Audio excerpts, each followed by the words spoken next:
Hey guys, Elizabeth here from Plant-Based Bride, and I'm back for another Last Week in Vegan.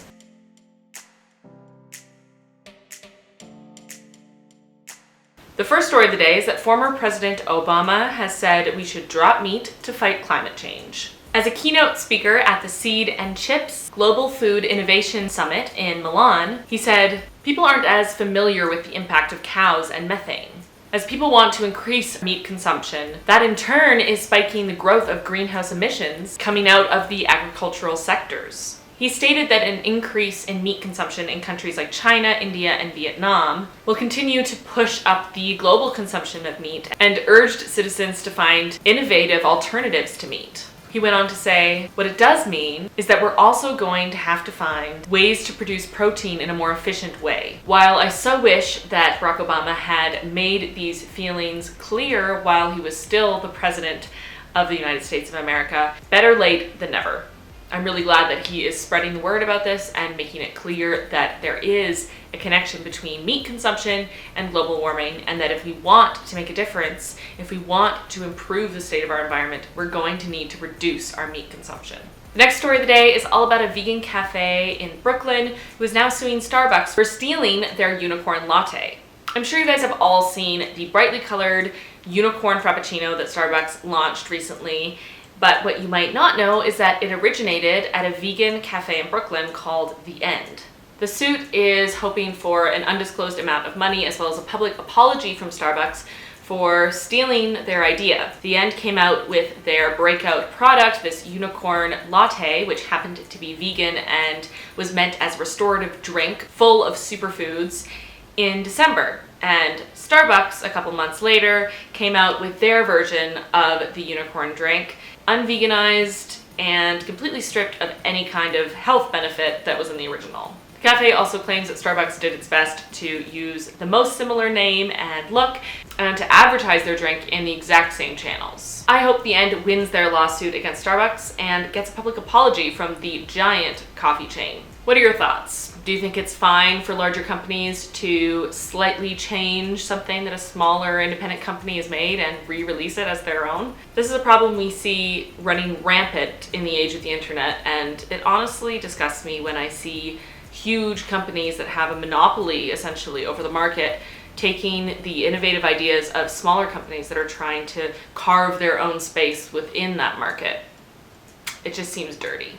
The next story of the day is an update on a Canadian story I was telling you guys about a couple months ago, and that is that Anita, the co-founder of Toronto Pig Save, who has been on trial for giving water to pigs on their way to slaughter, has had all charges dropped. She was formally charged with criminal mischief in October of 2015 after giving the water to these pigs on the way to slaughter in June of 2015. Last time I talked about the story, I linked you guys to an incredible video by Emily of Bite Size Vegan, which I will link again in the description box if you're interested in hearing more about this story, about the trial, and about Anita. But I just wanted to give you guys an update and let you know that the charges have been dropped. She is allowed to go free. She will not be sent to jail for her act of compassion. And while this may not necessarily set a precedent in the future, we don't know how other judges will react to animal activists within the Canadian judicial system. It does seem like a step in the right direction. Justice David Harris said that he was not satisfied beyond a reasonable doubt that Anita Krajnc willfully interfered with the farmer's property in the incident. Anita had pled not guilty to the charge despite admitting that she had given water to the pigs, and her lawyer said that she was not breaking the law as she was acting in the public good. The farmer, on the other hand, said that she was interfering with his pigs and may have been giving them an unknown substance. On May 4th, 2017, Anita was officially found not guilty and can now go on with her life after more than a year of being on trial. Have you guys kept up to date with this story? What are your thoughts? Are you excited that Anita has been found not guilty? What do you think this means for future animal activists? How do you think they'll be treated by the judicial system? Let me know in the comments below. The next story of the day is that France has banned the breeding of all captive dolphins and orcas. This past week, the French government passed a ban on the breeding of all cetaceans, a group of aquatic mammals that includes orcas and dolphins, at all of its marine animal parks. All of these marine circuses must comply with the new law within 6 months, and they also must expand their current holding tanks within the next 3 years for existing animals. The new legislation also bans the acquiring of new animals such as porpoises and dolphins and orcas to be held in captivity, as well as banning any kind of tourist activity that involves contact with the animals, like swimming with dolphins, for example. 5 different animal rights organizations came together to fight for this ban and found incredible success with the French government this past week. One of those organizations, which is a vegan ocean conservation organization called Sea Shepherd, praised the environmental minister of France for signing this historic legislation. They went on to say that they will continue to fight for the rights of the animals that are already in captivity in the hopes that they can be brought to sanctuaries to live out the rest of their lives. I think this is a huge win and was so happy to read this story. I really hope this sets a precedent and that France will inspire other countries to do the same, to end cruel breeding practices and to stop acquiring new animals only to keep them in captivity, and hopefully to end the holding of animals in captivity at all. The very last story today is a little bit of an elaboration or an explanation in response to a comment I received on a past Last Week in Vegan.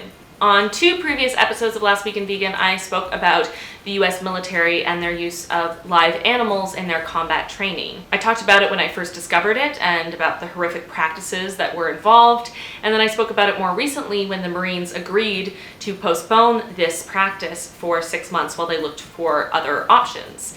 Now, one of my incredible subscribers, who also happens to be a patron, so thank you very much, left a really interesting comment where he asked about Canada and whether or not the Canadian military used animals in a similar way. And I had to be honest that I didn't know. So I did a little bit of digging. The last evidence I could find was from a couple of years ago. I did discover that the Canadian military was using animals in much the same way, to my utter disgust. If you didn't see those videos and you're not familiar with the practices I'm speaking of, I will link them for you in both the cards and in the description box, but I'll also give a short description in case you're short on time. Essentially, both the Canadian and American governments have been using live animals in their combat training for an extended period of time. They will take living, sentient animals like pigs and goats. They will do horrific things to them, including mutilation, amputation, stabbing, and leave them in the elements for the trainees to try to save. This is apparently a form of training for them, so they know what to do when they encounter a fellow soldier who has been wounded, except for the fact that pigs and goats don't have the same anatomy as humans, so it's been questioned how useful this training really is. Of course, that's not even taking into account the fact that they are causing sentient, feeling, intelligent animals incredible pain and suffering, as well as trauma and fear, for a training practice that isn't even particularly effective.